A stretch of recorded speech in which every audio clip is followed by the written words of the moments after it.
¿qué tal? Hola Jorge, ¿qué tal? ¿Qué tal, Susana? ¿Cómo estás? Muy bien. Pues muchas gracias por estar aquí con nosotros, sobre todo dedicarnos un rato de tu tiempo. Y bueno, pues para el que no te conozca, Jorge es sociólogo, es escritor, ahora mismo es político también, que no sé si lo de político es una profesión, pero bueno, es diputado de la Asamblea de Madrid, por Más Madrid, y estás en varias comisiones, ¿no? Bueno, sí. Comisión de Economía y eso. No, yo soy portavoz de la Comisión de Vivienda y luego también estoy en la Comisión de Economía y en la Comisión de Movilidad y Transporte.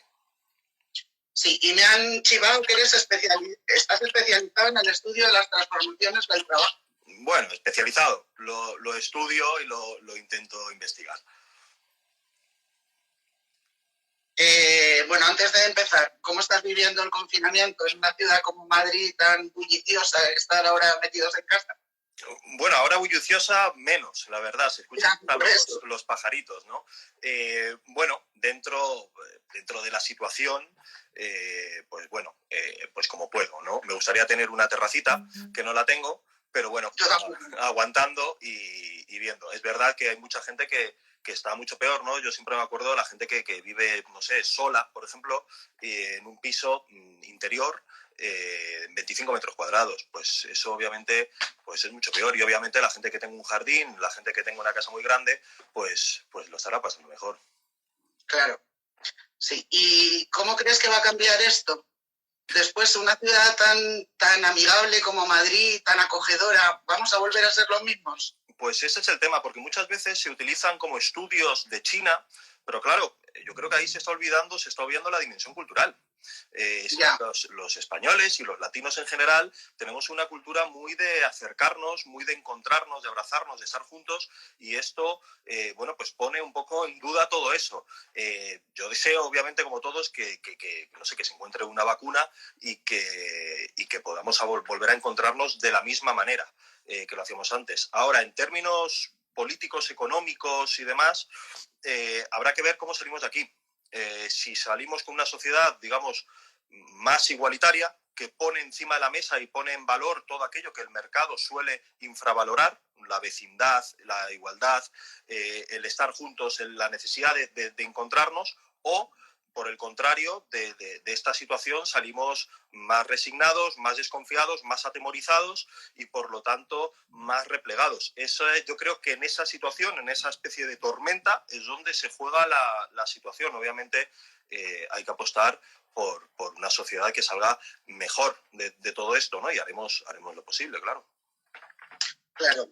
De todas maneras, hay mucha gente que va a salir muy empobrecida también. Bueno, claro, eso lo primero que va a suceder es eso. Por eso es fundamental que las instituciones públicas pongan toda la carne en el asador para que realmente, no solo como consigna, para que realmente nadie se quede atrás. Y para eso hay que poner los medios necesarios y hay que llevar a cabo las transformaciones necesarias a todos los niveles para que precisamente nadie se quede atrás. Ya, claro. ¿No crees que ha sido... Quizás tendríamos que cambiar el sistema de producción en un país como el nuestro, tan basado en el turismo? Porque por eso ahora nos va a golpear mucho. Bueno, es que España, bueno, ya antes del coronavirus, España tenía el problema de ser especializado o intensivo en sectores productivos muy insostenibles y muy frágiles, ¿no? Como estamos viendo ahora, por ejemplo, con el turismo, ¿no? Y sectores muy dependientes del turismo, del cemento, por ejemplo, de la exportación de porcino, que además contamina el suelo, el agua y demás. Y nos vemos en una situación, o la exportación de coches, que ahora estamos viendo como la demanda también ha bajado. Entiendo, y ojalá que de esta situación, digamos, de lo destruido, consigamos construir algo mejor, algo más robusto y por lo tanto no tan frágil ni tan dependiente a los distintos vaivenes, y también obviamente un tejido productivo que sea capaz de incorporar al conjunto de la población, porque desde la crisis de 2008 hasta antes del coronavirus, España ya era un país más rico que antes de la crisis, pero sin embargo era más desigual que antes de la crisis. Así que no solo vale con aumentar con el crecimiento del Producto Interior Bruto, sino también por cómo se distribuye y también quizás seguramente incorporar otros medidores de lo que significa la riqueza. Quizás el Producto Interior Bruto es limitado en ese sentido. Sí. Bueno, empezamos con qué es la renta básica universal. La definición, ¿cómo es la renta básica universal? Bueno, esto yo creo que es importante aclararlo porque muchas veces hay confusiones, tanto en medios de comunicación como también en intervenciones de políticos, que se mezclan cosas que no tienen nada que ver, que son diferentes y se nombran como si fuera lo mismo, ¿no? A veces cuando se dice renta básica se está diciendo otra cosa. Yo creo que hay que dejar muy claro lo que es cada cosa. La renta básica, por defecto, es renta básica universal e incondicional. Esto quiere decir que es un ingreso monetario individual a cada persona, a toda la población y de manera incondicional. Esto quiere decir que uno lo va a seguir recibiendo independientemente de que tenga otros ingresos de trabajo o de otro tipo e independientemente de que sea más rico o más pobre. Esto es diferente de lo que son las rentas mínimas de inserción, que son rentas condicionadas a situaciones muy concretas y en momentos muy, muy puntuales. Digamos que están condicionados a esa situación y por lo tanto ni son universales ni son incondicionales.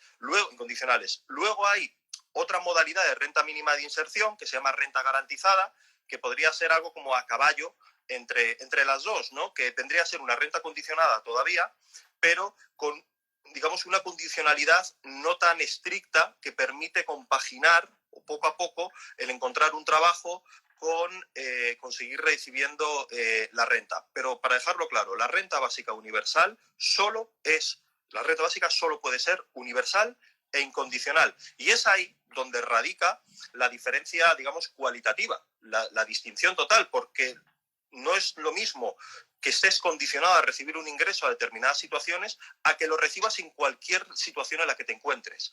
Eso, digamos, tiene una serie de connotaciones que cambian radicalmente la posición de quien la recibe. Ajá. Digamos que sería un punto de partida, un ingreso con el que sobrevivir y del que tú vas a ir mejorando. Claro, o sea, para empezar, la renta básica universal, a mí es que no, creo que lo interesante es entenderla en un contexto más amplio. Quiere decir, no se pueden entender las políticas públicas de manera aislada, como diciendo, bueno, esto va a cambiar el mundo, esto va a solucionar todo. No, eso no sucede. Yo creo que la renta básica, lo interesante es incorporarla dentro de un conjunto de medidas más amplio, de un modelo integral más amplio y, por lo tanto, en mi opinión, de un nuevo paradigma de lo que tienen que ser los sistemas de trabajo y los sistemas de bienestar y, por lo tanto, cómo garantizar la condición de ciudadanía al conjunto de la población. Si durante el siglo XX la condición de ciudadanía tenía que ver con el hecho de tener un trabajo, porque se pensaba que tener un trabajo te otorgaba una cierta estabilidad en el tiempo, unas ciertas garantías y una cierta seguridad, y por lo tanto uno podía más o menos construirse una vida alrededor de tener un trabajo. Esto, desde hace ya décadas, pero cada vez se intensifica más, esto va desapareciendo. Quiero decir, tener un trabajo ya no te garantiza una seguridad, ni te garantiza unos ingresos estables y suficientes, y por lo tanto ya no garantiza tener una certeza de qué va a ser de ti de aquí a unos años, ¿no? Antes uno pensaba, incluso esa secuencia, ¿no? Donde alguien podía entrar en la fábrica donde trabajaba su padre y de ahí uno iba entrando, iba subiendo puestos y al final te jubilabas en la misma empresa. Todo eso ha desaparecido por completo, ha saltado por los aires, esos equilibrios. Pero claro, es que las sociedades salidas de la Segunda Guerra Mundial, las sociedades europeas salidas de la Segunda Guerra Mundial y las constituciones, y recordemos que la Constitución española se fija mucho en la Constitución italiana, son constituciones que están vertebradas y construidas alrededor de ese papel concreto del trabajo entendido como empleo, en sentido de garantías, seguridades, estabilidad, etc. Cuando esos equilibrios se vienen abajo, se está viniendo abajo todo un ordenamiento, es decir, todo un edificio que estructuraba las sociedades occidentales. Y hoy vemos como cuando ya no garantiza unos mínimos de vida digna al trabajo, pues claro, resulta cada vez más difícil reproducir la vida alrededor del trabajo. Por poner un par de datos, España es el país de la Unión Europea con más pobres en edad de trabajar. Es decir, existe lo que se llama la pobreza laboral, así que uno consigue un trabajo, pero puede seguir siendo pobre. Cuando se habla de indefinidos, mal llamado fijos muchas veces, nunca ha existido tal cosa como el trabajo fijo, sino el indefinido, hoy no significa lo mismo que antes. Los contratos indefinidos que se firman ahora, antes del coronavirus digo, el 40% lo supera el año. Y cuando se habla de temporales, los temporales cada vez duran menos. En el año 2019, la media de duración de un contrato temporal era de 49 días. Y luego, por ejemplo, se han disparado los trabajos que duran una semana. ¿Quién puede construir una vida? ¿Quién puede formar una familia?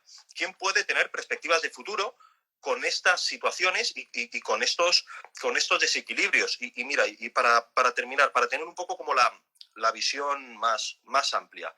En los países de la OCDE, desde el año 1990 hasta ahora, el 60% de los trabajos creados son trabajos llamados no estandarizados, es decir, autoempleados sin trabajadores, jornadas parciales y temporales. Todo eso ha aumentado mucho y eso tiene una vinculación directa con el aumento de la pobreza laboral. No por nada, los autoempleados sin trabajadores, donde más han crecido después de la anterior crisis, han sido en Grecia y en España. Y por lo tanto también los temporales, los parciales involuntarios. Así que a la hora de medir el paro, no nos debemos fijar únicamente en los datos de quién está desempleado buscando trabajo, sino también de toda esa fuerza de trabajo que se llama infrautilizada, de todo eso que se llama subempleo, es decir, toda la gente que tiene un trabajo parcial pero le gustaría poder trabajar más, toda la gente que no está apuntada al paro pero le gustaría trabajar. Es decir, hay como un magma cada vez más amplio que ya no, digamos, una sociedad que ya no es capaz de incorporar al conjunto de la población a través del mecanismo del trabajo. Y eso pone en duda los pilares de las sociedades, como digo, del siglo XX. Ajá. Una pregunta, ¿debería ser esta renta por persona o por familias? ¿Qué crees? Yo creo que tiene que ser por persona, como un derecho individual. Y te voy a poner un ejemplo que creo que es clarísimo. En el caso, por ejemplo, de una mujer que sufra a lo mejor violencia de género y se quiera ir de su casa, tiene que tener el derecho de que esa renta la reciba ella y que le pueda servir como una manera para poder independizarse, en este caso, del maltratador, claro. Pero es que además, como decía antes, no se puede entender la renta básica desvinculado de otro paquete de medidas. No se puede desvincular, por ejemplo, de la vivienda. Por ejemplo, en España y en el conjunto de la OCDE hay cada vez una disparidad más amplia entre los ingresos medios de la población y lo que se ha disparado el precio de la vivienda y el acceso a la vivienda. Aquí lo conocemos bien, en España, donde el acceso a la vivienda es muy, muy difícil.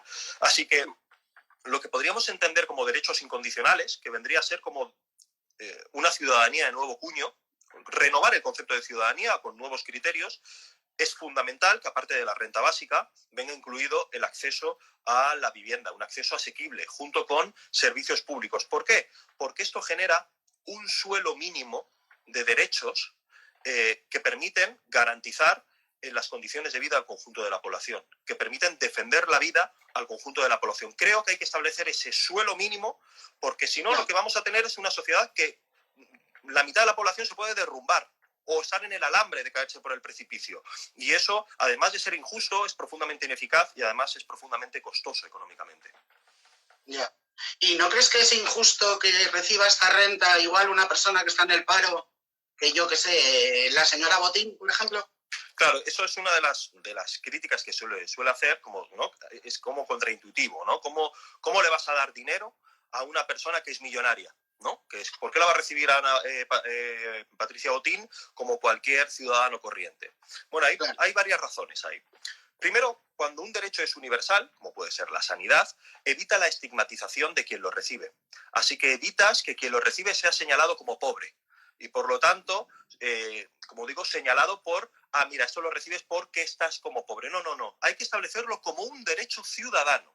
Y un derecho ciudadano que permita aumentar el margen de libertad. Es decir, no se trata solo de ayudar a los que más lo necesitan, sino establecer nuevas condiciones de derecho. Pero para que sea un derecho, para que la renta básica sea democrática, hay que entender que si bien la va a recibir todo el mundo, no todo el mundo sale ganando con ella. Porque luego está la vía de financiación. Es decir, Patricia Botín puede recibir una renta básica, pero ella con los impuestos va a financiar 100. Así que el saldo final no le sale en términos individuales, digamos, positivo. Le puede salir positivo en términos de vivir en una sociedad donde la gente no se cae, pero en términos individuales no le saldría positivo. Pero, como digo, tiene que ser universal para que sea un derecho de toda la ciudadanía y que no sea solo como una renta para pobres, estigmatizada para pobres. E incondicional, es fundamental que sea... La idea de incondicionalidad en realidad es como el salto que lo diferencia todo. Porque hay una cosa que se llama la trampa de la pobreza, que es lo que sucede con las rentas mínimas.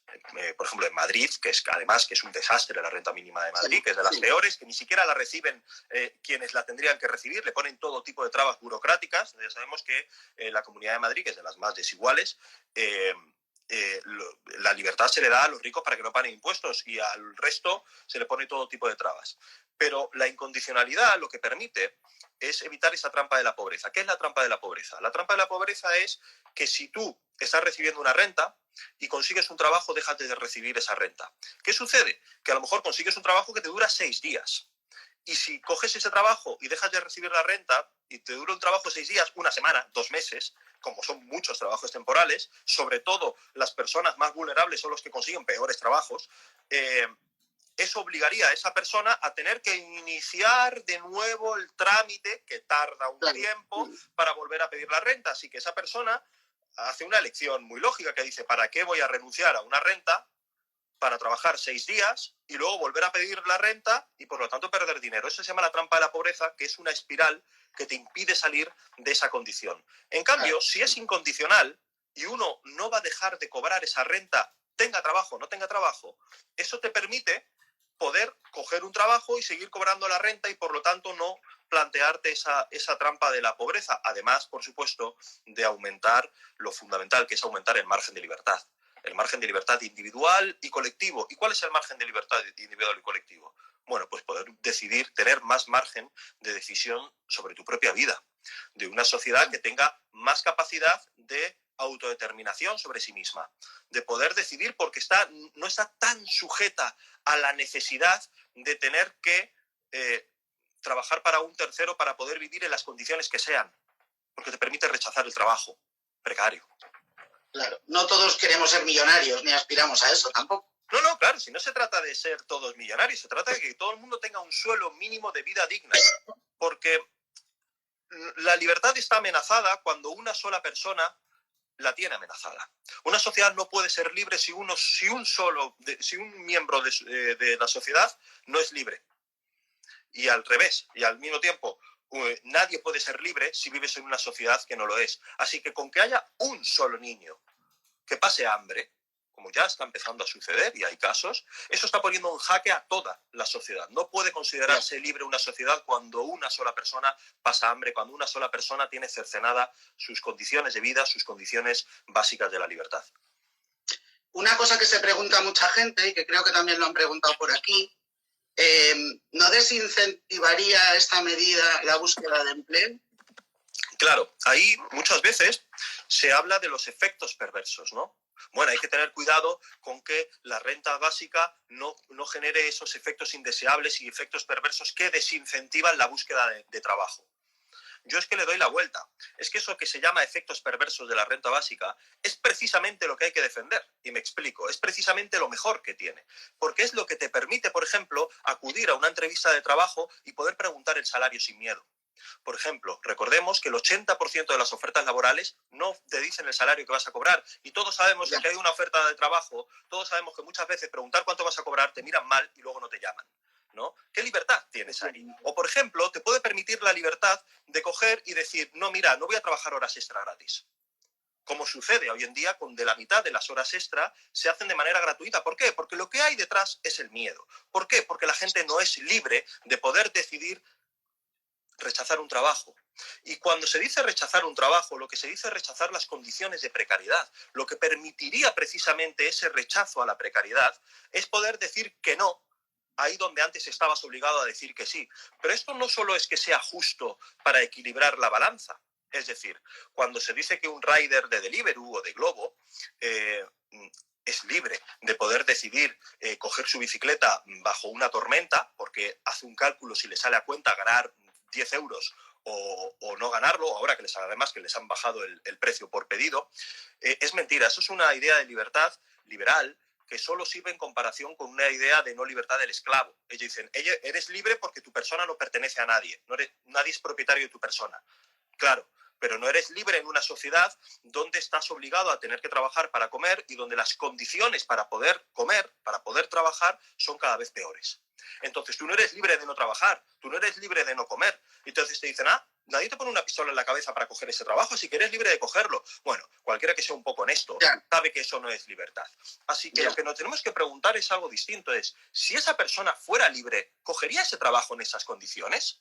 Porque ya aparecen, y esto lo dice Adecco, que sea yo, digamos. Adecco dice que el 20% de las ofertas laborales, antes del coronavirus, el 20% de las ofertas laborales te piden que pagues para pasar el proceso de selección. Esto ya es la vuelta de tuerca. Que pagues para pasar por el embudo. ¿Por qué? Porque el trabajo se va convirtiendo en un bien escaso casi, ¿no? Te van diciendo. Entonces te dicen, si quieres pasar el proceso de selección, vas pagando. Con un mínimo de condiciones de vida garantizados, tú puedes permitirte, no, mira, ahí donde yo te tenía que decir que sí para un trabajo de 600 euros, ahora te voy a decir que no. Porque tengo un alquiler asequible, porque tengo un ingreso garantizado y por lo tanto me vas a ofrecer otra cosa. Y alguien te va a decir, no, pero eso sería un problema. Eso es un problema para la precariedad. Pero no es que la gente no haría nada. Es pensar que el único incentivo para crear cosas es la competitividad o la necesidad es falso y es históricamente falso. Existen infinidad de casos de descubrimientos e inventos que se han dado no motivados por la búsqueda de beneficio económico. Desde la segunda ley de la termodinámica hasta, no sé, el descubrimiento de la aspirina e infinidad de casos. Pero es que además, y con esto termino esta pregunta porque creo que es el núcleo de la cuestión, sí, es que además elevar el suelo de la población, de dignidad de la población, permite aumentar la productividad. La productividad es básicamente poder producir más cosas con menos cantidad de trabajo humano, ¿no? Y por lo tanto libera más tiempo del trabajo. La pregunta es cómo se reparte esa productividad, ¿no? Si se democratiza ese tiempo, que es un poco, si miramos el siglo XIX y vemos ahora por qué la gente puede disfrutar de más tiempo de ocio con respecto al siglo XIX, bueno, porque se ha democratizado ese tiempo de la productividad. Pero es que esto permitiría, por usar esas frases tan de moda que se le utilizan para la gente, permitiría que el capital saliera de su zona de confort. ¿Por qué digo esto? Porque si tú elevas el precio de la fuerza de trabajo, tú lo que estás permitiendo, lo que estás obligándole al capital es a que se ponga las pilas. ¿Por qué? Porque ya no puede pagar salarios de miseria. Y eso le obliga a tener que invertir en tecnología, le obliga a tener que moverse a nuevos sectores más productivos, porque recordemos que lo único que busca el capital cuando invierte dinero en tecnología es reducir el trabajo pagado. Y si el trabajo humano le sale más caro que invertir en maquinaria, va a invertir en maquinaria. En cambio, si los salarios son muy bajos y te puedes comprar por un precio muy barato, nunca va a invertir en tecnología. Por eso la precariedad le resulta muy cómoda. Elevando el suelo de la dignidad de la población, le obligas a tener que buscar nuevos sectores más productivos y, por lo tanto, que a su vez generen más riqueza y que nos acerquen a otros países. No por nada, los países donde mejor se vive es donde menos horas se trabaja. Nosotros trabajamos más horas al año que Alemania. El país donde más horas se trabajan de toda Europa es Grecia. Frente a lo que se suele decir de vagos, de los sois unos vagos, es mentira. Los países donde hay mayor movilidad social son los países donde más paguitas hay, precisamente. Así que todos esos que hablan de la cultura del esfuerzo, que normalmente los que hablan en nombre de la cultura del esfuerzo y la cultura del trabajo son los que nunca han trabajado muchas veces, ¿no? Son los que viven de las herencias, porque a esos no les hablamos de paguitas, los que viven de recibir grandes patrimonios y todo eso, a eso sí que les estamos pagando una renta premium. Les estamos pagando una renta premium como en la Comunidad de Madrid, bonificando los impuestos a los más ricos. Y de eso no hablan. O la gente que vive de la economía rentista, el que tiene 10 pisos, alquilando 10 pisos. Primero, ¿por qué tienes 10 pisos? ¿Cómo los has conseguido? Y que no me digas que los has conseguido trabajando. Porque eso es mentira. Sí. Nadie se hace rico trabajando. Así que tú lo que haces es tener una economía rentista que todos los meses sacas dinero de la economía productiva y vives de las rentas de otros que trabajan. Esa sí que es la verdadera paguita del pelotazo inmobiliario de este país y la que hay que desmontar. Yo te diría que poniéndolo en el otro lugar, si la gente no tuviera la necesidad extrema de coger trabajos precarios, no habría quien te los ofreciera tampoco. Claro. Precisamente si tú puedes rechazar el trabajo precario, pues claro, entonces dicen, uy, pues a lo mejor hay que repartir más el beneficio. Se trata de pasar, ¿te acuerdas ese mantra que se repetía mucho tras la crisis que era, no hombre, no, mejor tener un trabajo, aunque sea de basura, que no tener ninguno? Bueno, pues se trata de pasar de ahí a otra condición, que sea mejor no tener ningún trabajo a tener un trabajo basura. Ahora, dicho esto, suena como, vale, ya, pero yo tengo que comer. La pregunta es cómo poner las condiciones para que alguien pueda decir eso. Y eso pasa por derechos de existencia, renta, vivienda y servicios públicos. Es decir, que la libertad le pertenezca al conjunto de la ciudadanía, que tú puedas rechazar un trabajo precario, es una condición mínima para que cualquiera tenga el mínimo derecho a tener dignidad.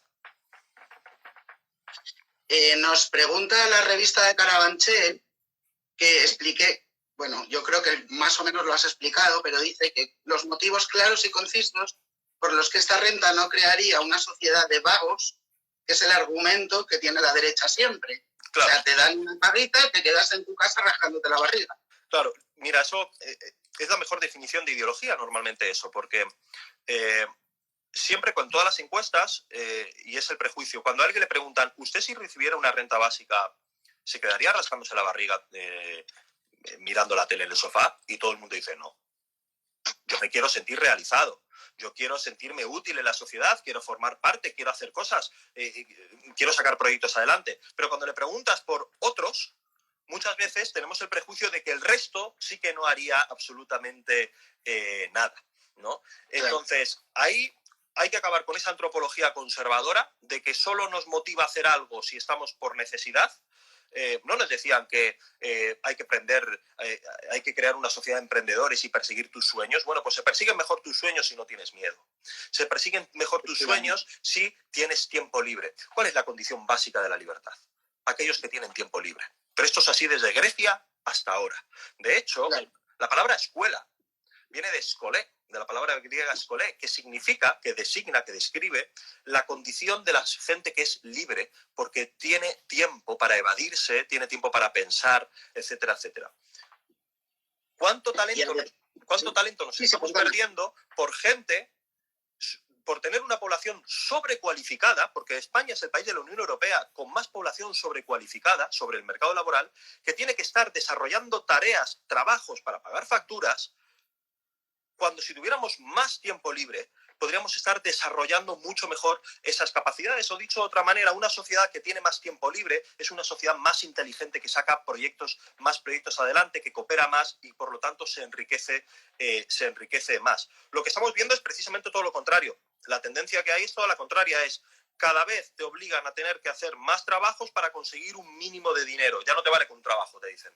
Ahora te pones a conducir en Uber, vendes tus cosas en Wallapop, pones tu coche a alquilar en Drivey, no sé qué. Se trata de, decía el presidente de Globo, de la empresa Globo, decía que avanzamos a una sociedad donde va a haber múltiples vías de ingresos. Es decir, que ya no va a valer con un solo trabajo y que vas a tener que trabajar de muchas cosas diferentes.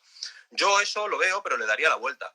Le metería la renta básica y precisamente vas a tener múltiples vías de ingresos, pero no porque vas a tener que hacer 200.000 trabajos para conseguir 1.000 euros, porque eso es una sociedad que no tiene tiempo, y las sociedades que no tienen tiempo son sociedades que no son democráticas, que no existe esa capacidad para poder desarrollar cada uno, las personas. Por eso las sociedades son más libres cuanto más tiempo libre tiene esa sociedad, cuanto menos dependiente es una sociedad a tener que conseguir el trabajo que sea porque no le queda otra cosa para poder vivir. Mira, para que te hagas una idea de la situación en la que nos encontramos y cómo precisamente son otros los que ya reciben esa renta premium, en el año 2014, el 20% de los hogares más ricos de España poseía 15 veces más que el 20% de los hogares más pobres.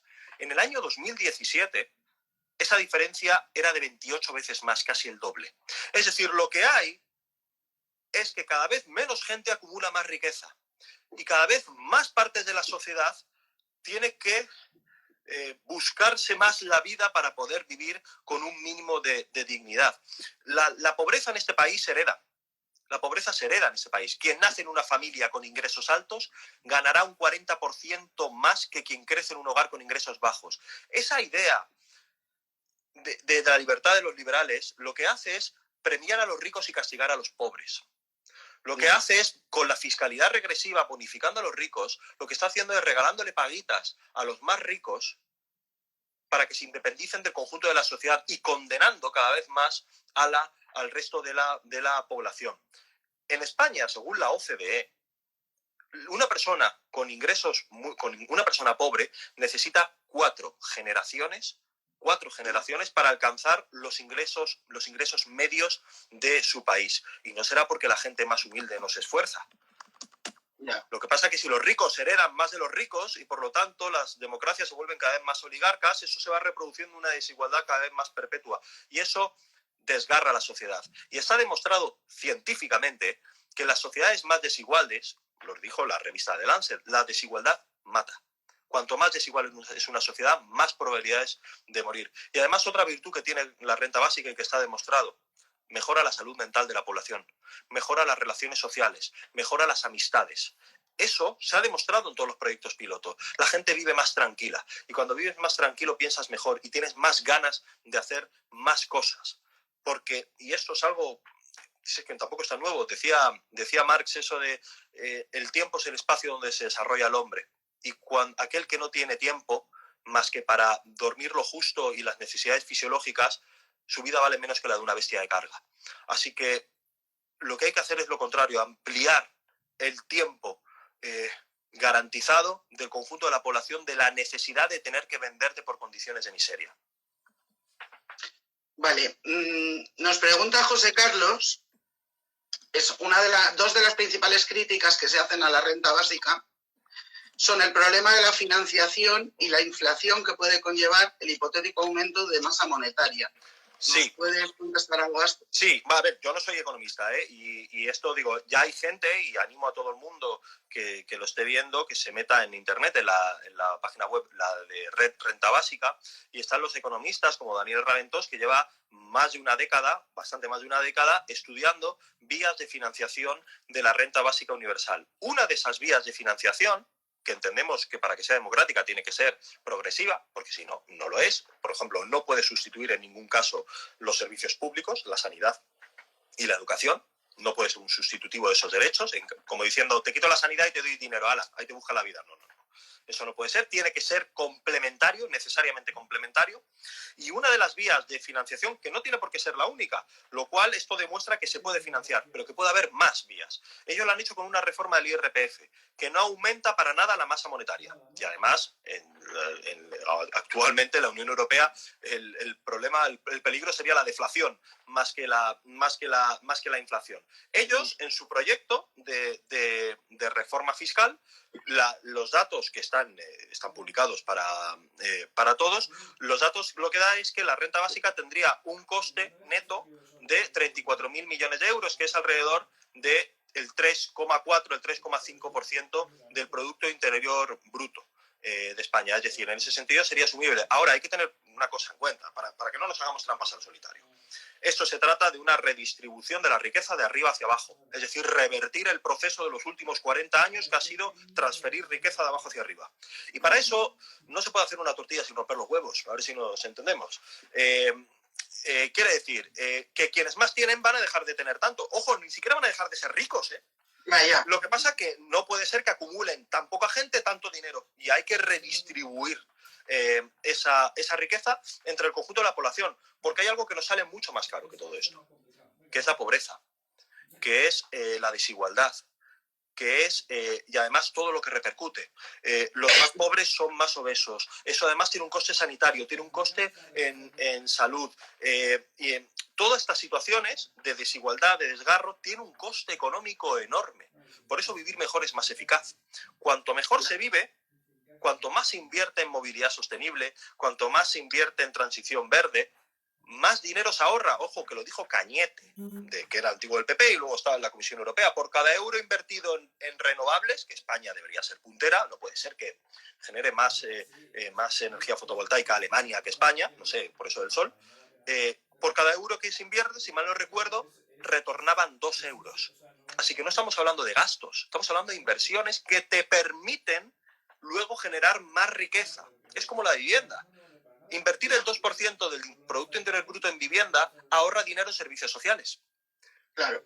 Es decir, vivir mejor es más eficaz, garantizar unas condiciones de vida, cohesiona la sociedad, permite que la gente tenga más posibilidades y más oportunidades y además te permite orientarte hacia sectores productivos que no sean tan frágiles y tan dependientes como los que tenemos en España. Una cosa, a mí me ha sorprendido que ahora gente como De Guindos o Toni Roldán estén hablando de este tema, de la renta básica. ¿A qué se debe esto? Bueno, yo no tengo muy claro que ellos apuesten por una renta básica universal. Entiendo que De Guindos, creo que de hecho ha dicho, tiene que ser temporal, por supuesto, porque claro, el gran miedo de esta gente es, por lo que comentaba antes, que ahí donde te ofrecen 600 euros le digas, no, mira, o me ofreces más o yo por esa miseria no trabajo. Es decir, cuando alguien dice, pero ¿quién va a recoger aceitunas si le pones una renta básica? Pero es que yo lo veo al revés. Hay que verlo al revés. ¿Y por qué le pagáis una miseria a quien recoge aceitunas? En este caso, o en cualquier otro caso. Es que a lo mejor el problema es ese, el problema es que se paga una miseria. La situación que están comentando gente como De Guindos es que ellos entienden de cómo funciona la macroeconomía y entienden que si se cae el 50% de la población, por decir un número, se cae toda la economía. Entonces, entienden, digamos, que en época de crisis siempre se dice que todos somos keynesianos. En época de crisis todo el mundo es keynesiano, todo el mundo es bolchevique, todo el mundo entiende que hay que inyectar dinero en la sociedad y luego hay que hacer una gran inversión pública en sectores, en nuevos sectores productivos, porque el señor neoliberalismo, ya lo dijo Errejón el otro día en la tribuna, no comparece. ¿Dónde está? ¿Dónde está el señor neoliberalismo? ¿Dónde están todos esos que decían que había que privatizar la sanidad y que se vive mejor? ¿Dónde están? Ya. Pues ahora todo el mundo entiende y que además confinados, que es que la gente tiene que comer. Y si no, mira lo que está pasando en Italia, en el sur de Italia, la mafia se está haciendo cada vez más fuerte, porque está haciendo de banco. Está sosteniendo familias, está dando viviendas. ¿Por qué? Porque hay mucha gente en lugares donde viven de la economía sumergida. Y tú o le ofreces algo a toda la población, o si no la gente, ¿qué pasa con toda la gente que vive de mercadillos? ¿Qué pasa con las prostitutas? ¿Qué pasa con toda esa gente? ¿De dónde va a ingresar dinero? ¿Y que la vas a meter en casa a que se muera de hambre? ¿A que decida como un día y 2 días no?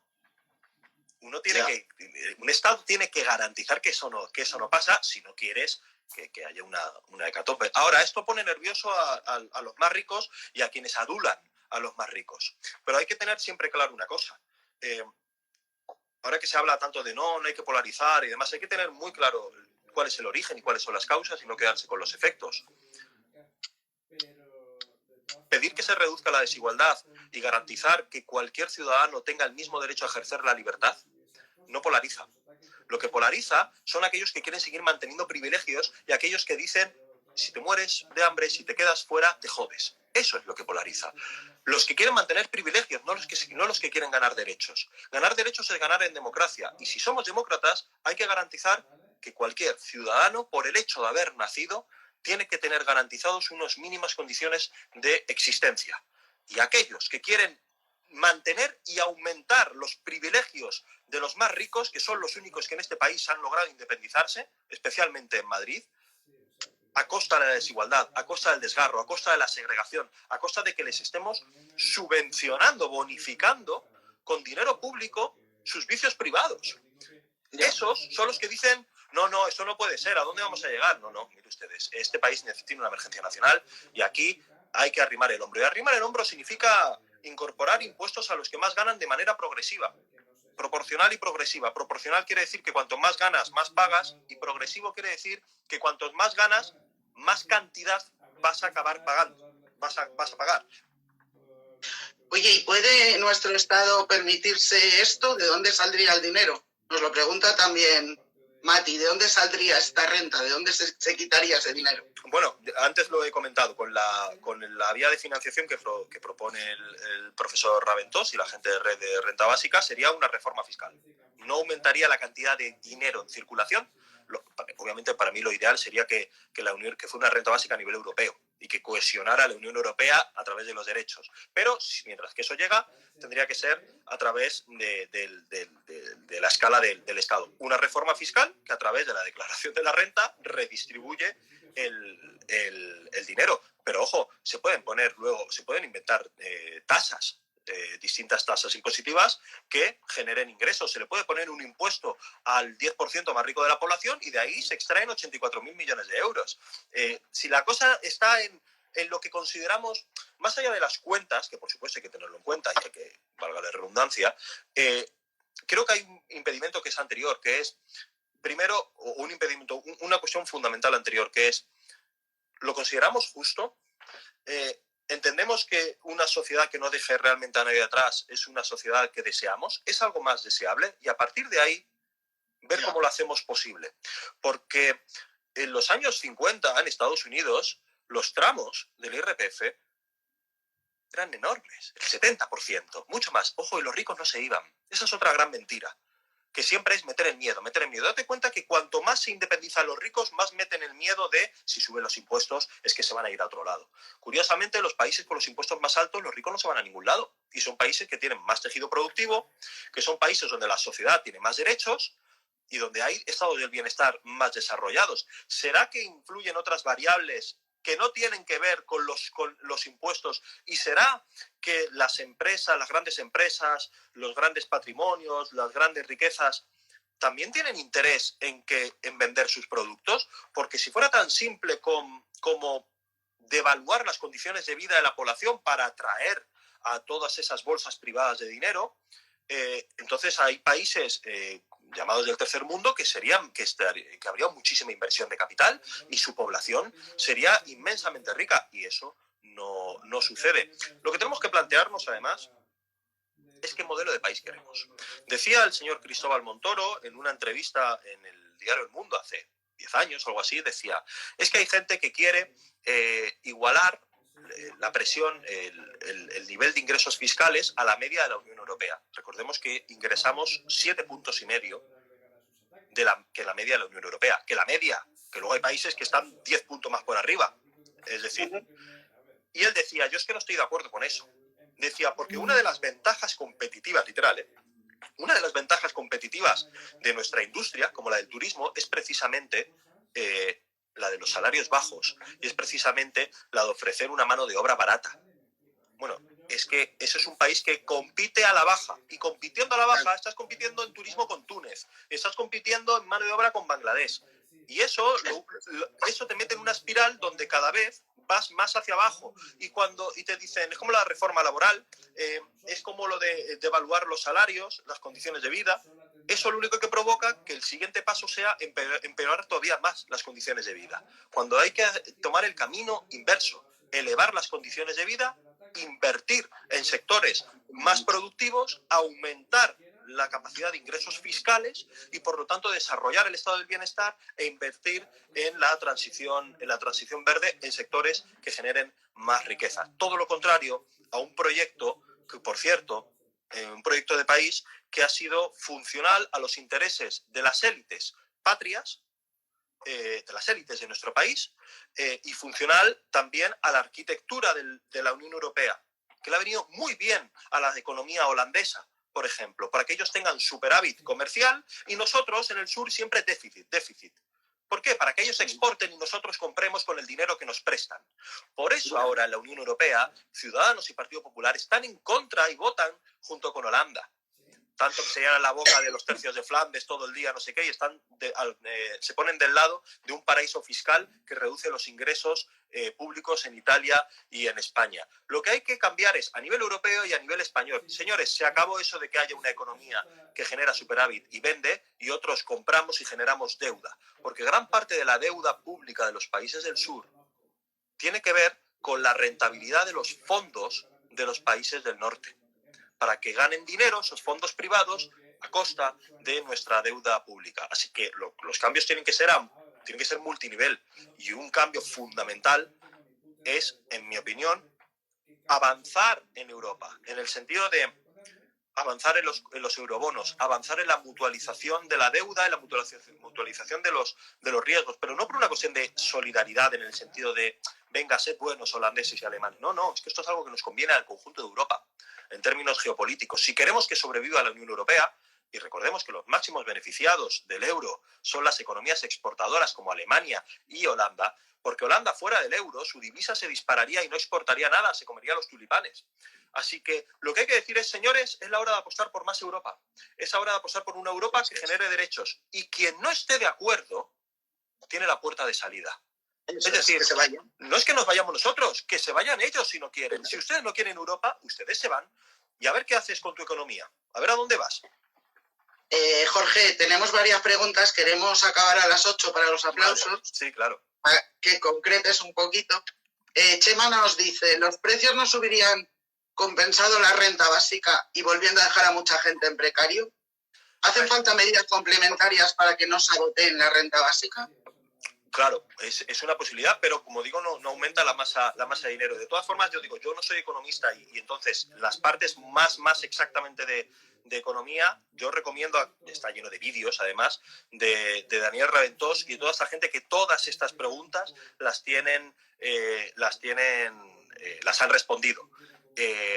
Pero no, en principio no tiene por qué, porque es como cuando... Son argumentos muy similares a... no digo quién hace la pregunta, digo los argumentos, que es como... Si esto sucede, la industria se va al garete. Si las 8 horas laborales, lo que se decía con la jornada de las 8 horas laborales, era que eso iba a hundir la economía. En los periódicos de la época se decía todo eso, y luego al final no pasa. Como también decían que se iba a hundir la industria, la minería, porque los niños iban a dejar de bajar a la mina, y al final no sucede. Una de las cualidades, y yo para tener en cuenta, de las cualidades fundamentales del capitalismo es que es una formación social que como nunca antes, ninguna otra forma histórica, aumenta la productividad como nunca ninguna otra. El problema es que esa productividad no se reparte mecánicamente entre la población. Es decir, que tiene una capacidad de producir cada vez más con menos cantidad de tiempo humano trabajando.